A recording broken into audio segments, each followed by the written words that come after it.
artist. We've got you. You're finished. You're done. You agree to watch him and talk to us. You're out of here like nothing ever happened. Back to your mom. Back to your boy. Nobody dies. Nobody gets hurt. My first question is about your choices. You have directed only 3 feature films, I think, and yes. a lot of documentaries. I would just like to know how you choose your projects and how did this one come, of course. Well, sometimes they choose you, and that maybe is a better way of looking at it. In documentaries, you're always looking for almost the most unlikely story that you find that feels like it almost is fiction because it's real.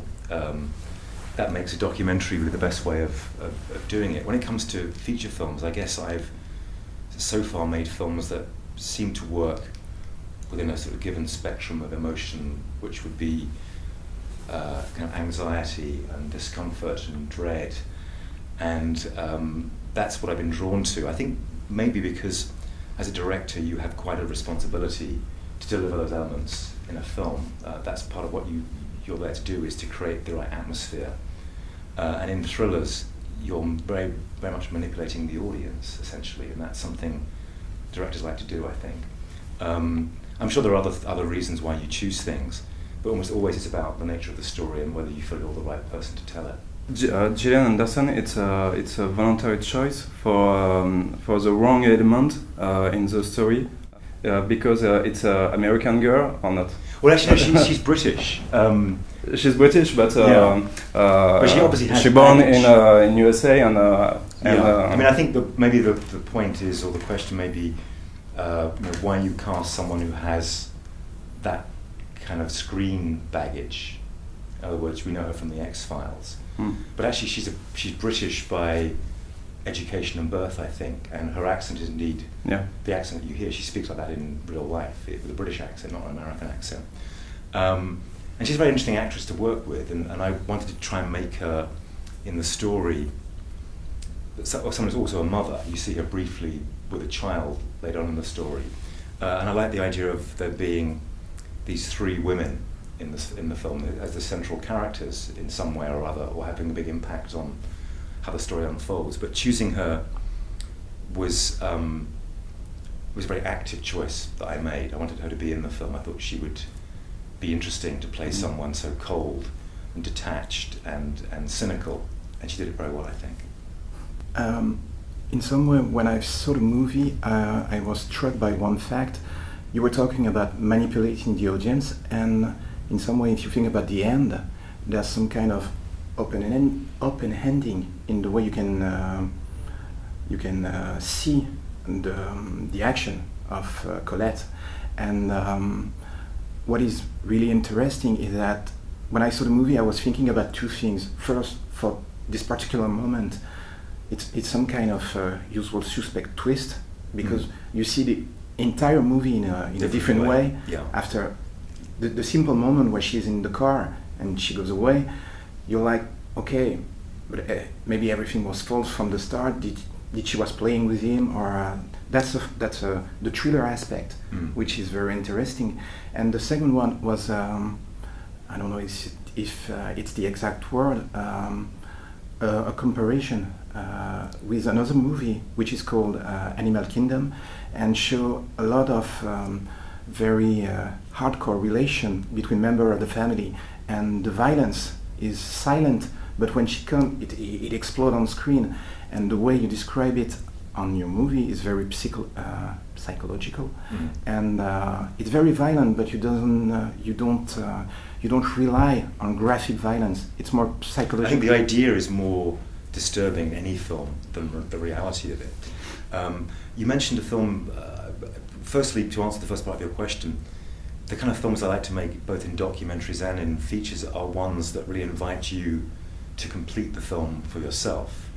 And I like that when I'm watching a film, that you're given the space in a story to complete it, and whatever version you have is fine with me. I mean, a film called The King had a very interesting and ambiguous ending, where I asked you, the audience, to reach your own conclusions as to what you've just seen. Likewise in Shadow Dancer, and that's very a sort of conscious choice, but I think it's available what's going on there, that she's given the same choice all over again.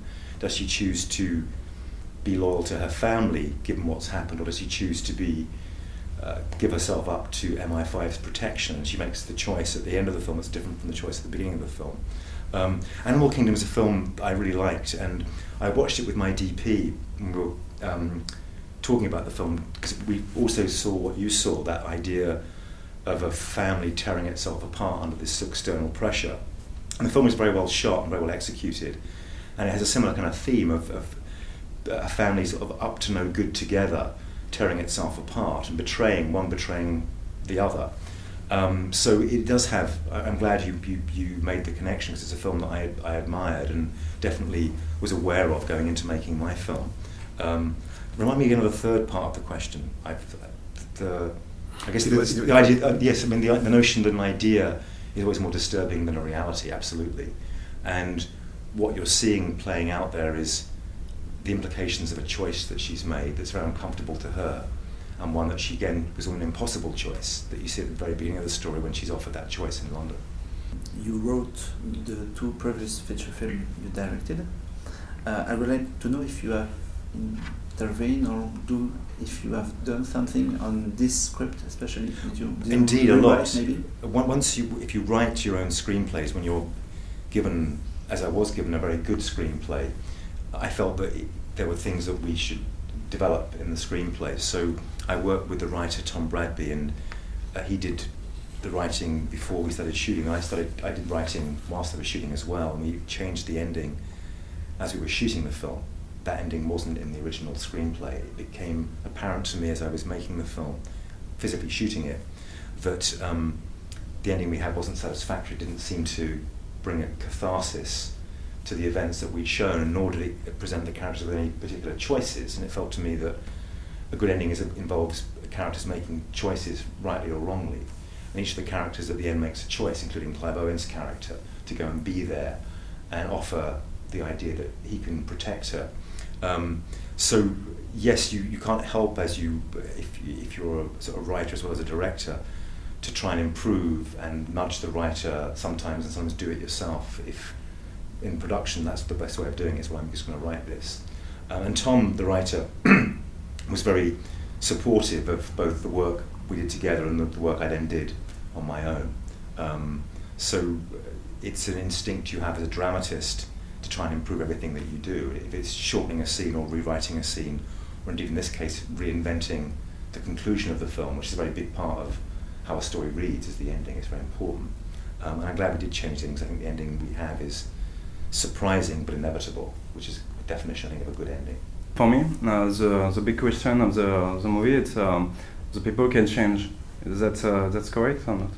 Yes, I think they can change, but within the boundaries, the way the world will let them change, and that's sort of, Collette, as the protagonist of the story, makes choices that are very, very difficult, if not impossible. Whatever she chooses, someone's going to suffer, including her. And so I'm not sure I ever believe in that whole Hollywood notion of, people getting redemption at the end of a story, going on arc where they get better as people. They can also get worse as people as well. And what's interesting about Clive Owen's character is that he's the character who starts off doing a very cynical job, and he actually is the one that changes the most. He begins to kind of realise that the job that he's doing is going to basically is setting up the person he's supposed to protect, and he's very uncomfortable with that idea. And then I also really like the idea that good intentions can lead to the worst possible outcome, and that people's virtues are often the way in which they undo themselves, which is true in his case. In Colette's case, I think that her choices are based on survival. It's that simple. They're not real choices about morality. They're about how do I survive this, which is also very important. So I'm not sure that her character changes as much as her choices become even more difficult. One thing that struck me also was the production design and the set, for example. One thing that is interesting is the way you mix the point of view of a documentary director and a drama director, because everything blends without real big problems, because I think it's it's the result of the script, the actor, and the point of view of your point of view, and the way you choose to describe the action, choose to describe the scenery. And was it difficult to blend and mix everything correctly? No, I mean it's difficult only because you need to be true to your principles every day in every scene, and sometimes time doesn't allow that. And so what you try and do is make very clear choices going into the story about how you're going to do it. Set principles, and the principles were often about point of view and whose point of view you'd show. And often it's Colette's point of view, and her point of view is one that's often filled with anxiety. And once you begin to understand the emotional heart of each scene, you can organise your camera shots to express it as best you can. And that became, as you say, a mixture of very controlled camera work. I think when I don't tend to read reviews very much because there's a madness in reading reviews of your work. Either they're good or they're bad, and if you believe the good ones, you ought to believe the bad ones, and the bad ones are on and on. But some of the reviews I read, suggest that the film is all handheld, and it really isn't. A lot of it is absolutely fixed tracking shots and very controlled camera moves. There is some handheld in the film, and it's that kind of, I guess, as you say, it's a blend of trying to be very naturalistic and at the same time trying to be very controlled, and the two aren't always the same thing. It made me think of a movie that was out last year. I'm sorry, I'm French, so... of course. It's Tinker Tailor Soldier. Spy, yeah, and that's a comparison's been made sometimes with this movie, I think because first they're both British films, secondly they both have a kind of fairly low-key, gathering suspense to them. Thirdly, they're about not trusting anybody and no one being trustworthy and not knowing where your loyalties can be put. That film I think was a very good film, and ours is different in one very obvious way. Ours is set in a domestic location within a family, and that's an institution. That's quite a different emotional world if you think about it. A family, you presume certain relationships, and there's an intimacy to a family that isn't always in an institution. But I think the feel of that film does have, it's very flattering. I think it's a very good film. So if you were reminded of that, I'm pleased, because that film achieved, across a much bigger scale, I think, in terms of a production, and also its length is much longer than ours, a consistent sense of being not trusting anything that you're seeing. Yeah, but at the same time, what I like in both movies is that they take time to set up the world where they exist, and it's not like a traditional Hollywood movie. Everything has to be quick. You push the viewer at the limit of what he can suffer on screen. In France, I can make an analogy with food that I'd rather have kind of a slow, well-cooked three-course meal than a McDonald's hamburger. And the other thing, the analogy, continue the analogy, if I'm going to cook that dinner for you, I expect you to eat it, not me. Therefore, if you cook someone dinner, you want them to eat it. Hence my observation about completing the film for yourself. I often think that's a good analogy, that as a filmmaker, you prepare the meal and you put it down and say, now it's your turn. I can't eat it for you, you have to eat it for yourself. But I've prepared it as well as I can. I've chosen the ingredients I've chosen. I've tried to prepare it well. I guess go on with the food analogy, but that's all of this is very conscious. You know that this is what you're trying to achieve when you set out to make the film. You're trusting the audience will stay with you, and that will stay with the story if you organise it, even if it's slow and unfolds in a way that's often not clear. If you do your job correctly, you can hold people's attention, and that's about the rhythm of the film. How you organise the ebb and flow of the story. You rely on the intelligence of the public, and yes, you hope to, and why wouldn't you? Because but in some way it becomes very old-fashioned to see that, because the new generation of director, not all of them, but the more I don't know exactly the format, Hollywood style, they tend to think not exactly like that. They want a product, not a movie. Of course, and that's what it is, and one shouldn't be naive that it's actually a vehicle of capitalism, if you like, at the Hollywood system, and for better and for worse, that system can produce very good work, and it does every year, even despite itself. But I think that, you know, this is an old observation, but it's a true one, I think, that the influence of commercials and commercial directors on films in America is very obvious. And commercials deal generally with cheap and phony emotions that are immediately available. You know, you're going to feel happy, you're going to feel sad, and commercials are full of just drippy, phony emotions. And you could say that that emotional world is translated into features very often in a very unsatisfying kind of way. Michael Bay is probably the principal proponent of this kind of filmmaking. And as a viewer, there's still a space, there's still a niche everywhere for slightly more intelligent films that ask you to do some work as well, and to interact with the film and use your storytelling instincts as to follow a story like Tinker Tailor or my film. That you can. I'm not trying to be willfully obscure. You know, you're trying to lay it out. Yeah, but that's something clearly. that is refreshing when you see. I'm glad you say that. Well, I hope so. And those are the kind of films that I want to be making in the future too. I've tried to make commercials. I'm terrible at making commercials. I think I wouldn't be good within the Hollywood system because I'm also not very good at being told what to do, and that's not a good. You know, you enter that system as someone who has to obey, you know, certain imperatives that are often driven by second guess wants, and no one really knows that at any given point. If we did, we'd all be, you know, rich. A word about the actors. We were talking about Gillian Anderson. I would like to know, why did you choose to give the main role to a young comedian who was not that popular, and the secondary one to Clive Owen, who is a big star?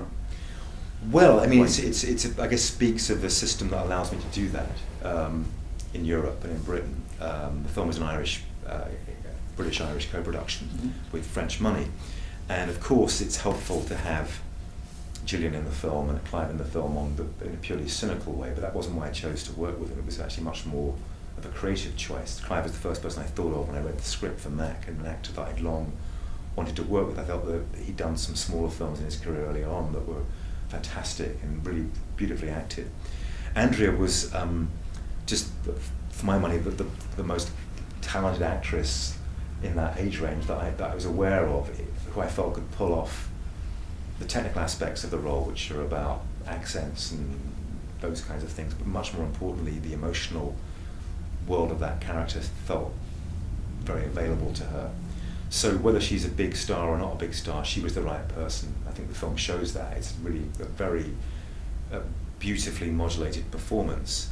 And Clive has a lot of screen time. He's maybe the co-star, but he's a very important part of the story. And their relationship is the heart of it, essentially. So I wasn't really ever seeing it that way, although of course, you know, marketing people are happy when you put, you know, a well-known face on the poster. Of course. As we can see, a little word on Domhnall Gleeson. Donald, yes, He's in Anna Karenina, the Joe Wright movie. He is, yeah. He was also in Never Let Me Go with Andrea briefly, and again an actor that I became aware of, and I actually met him, and I'd seen one or two things he'd done, and I just thought he was really interesting, and I think that's a very interesting performance too.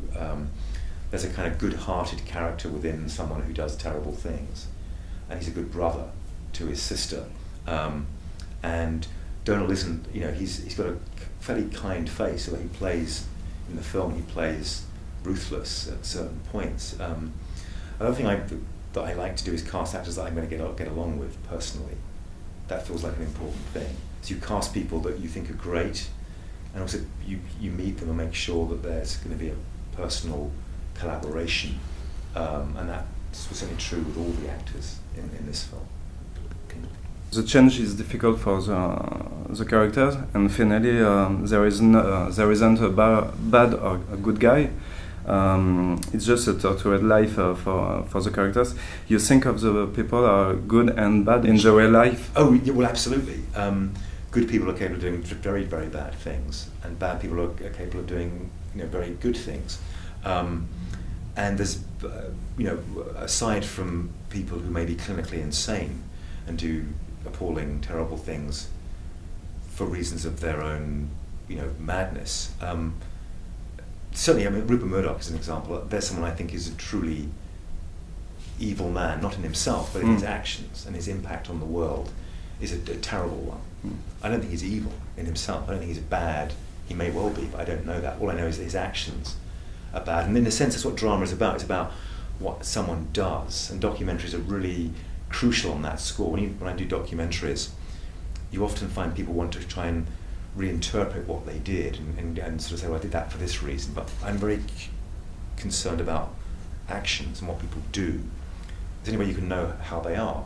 What you say, your opinions, they're all fine, but what you do defines you. And as I think, you know, there's so many examples in history of people that have done terrible things, and yet they've been good husbands and good fathers, and on and on.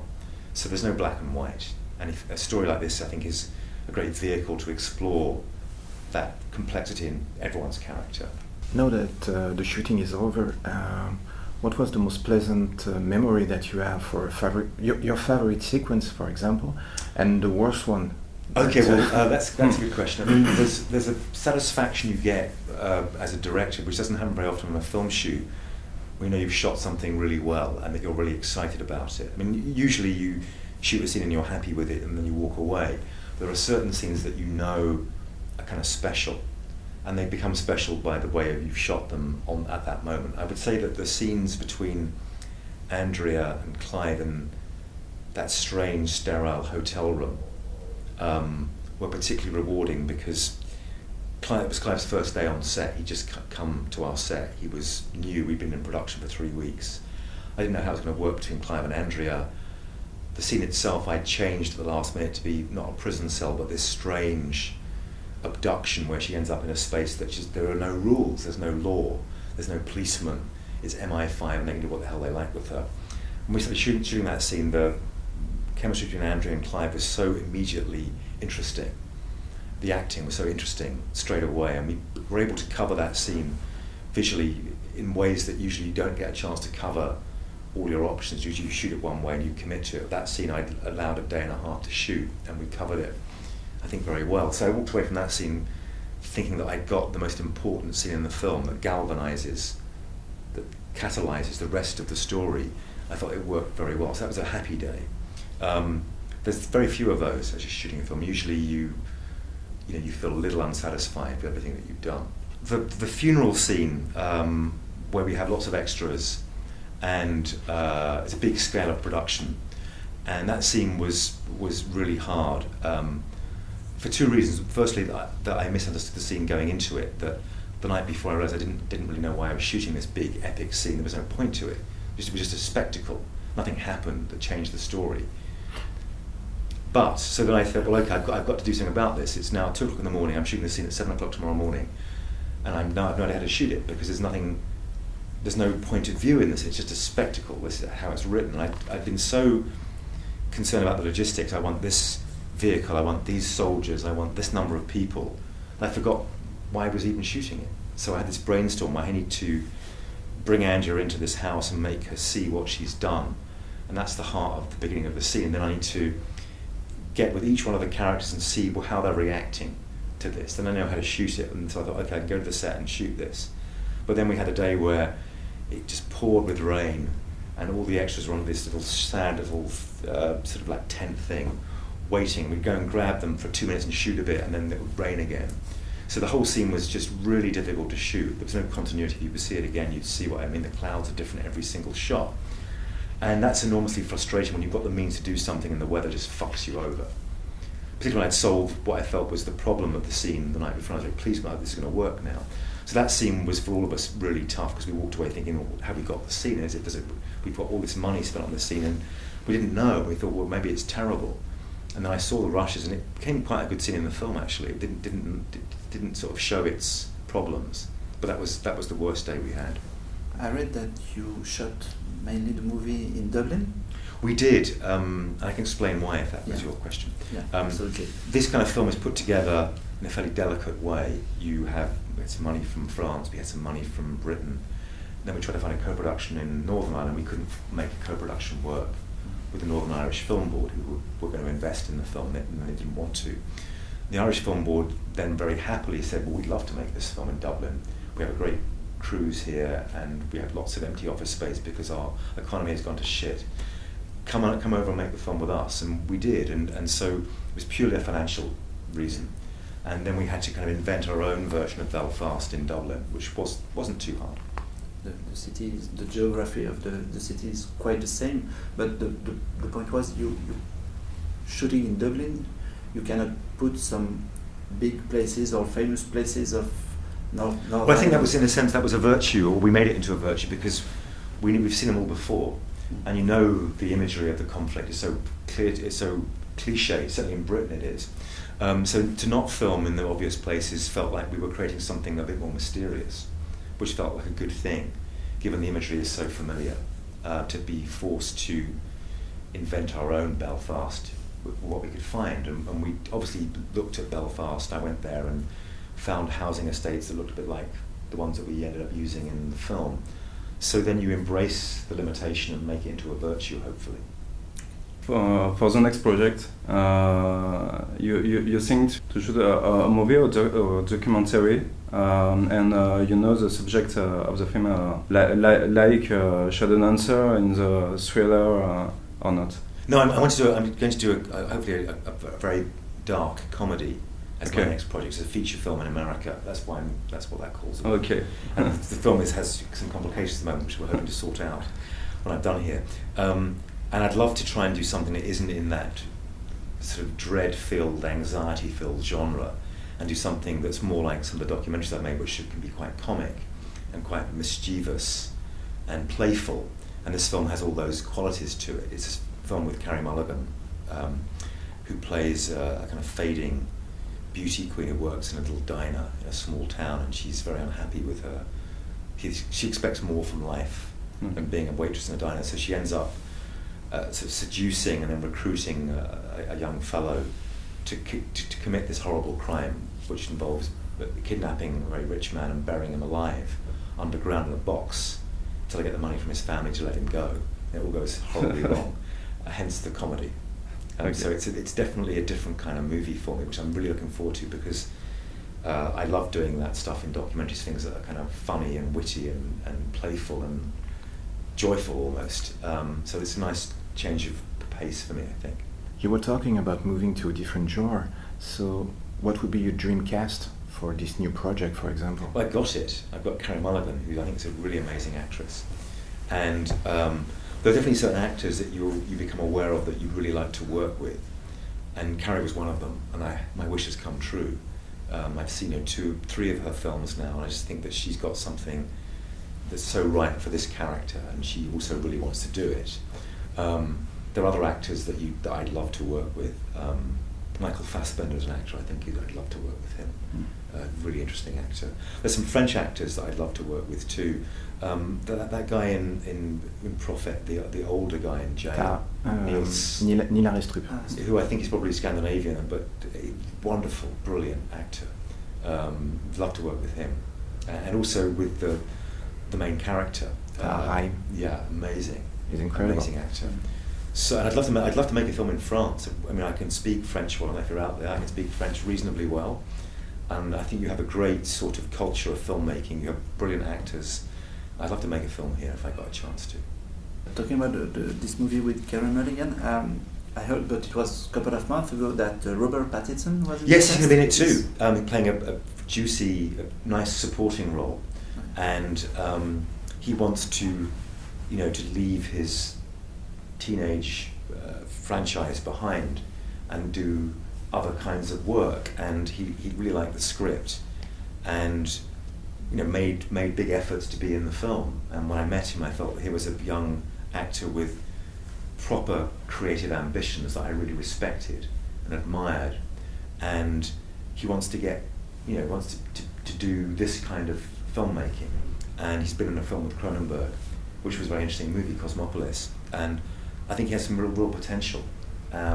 So I'm looking forward to that. And also he's surprisingly normal and humble and decent and all the things you wouldn't expect from someone who's had the roller coaster ride that he's been on.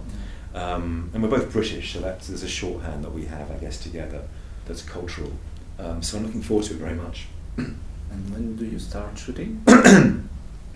I'll let you know when I've had this phone call. Okay. Why you chose Clive Owen for this movie, Shadow Dancer?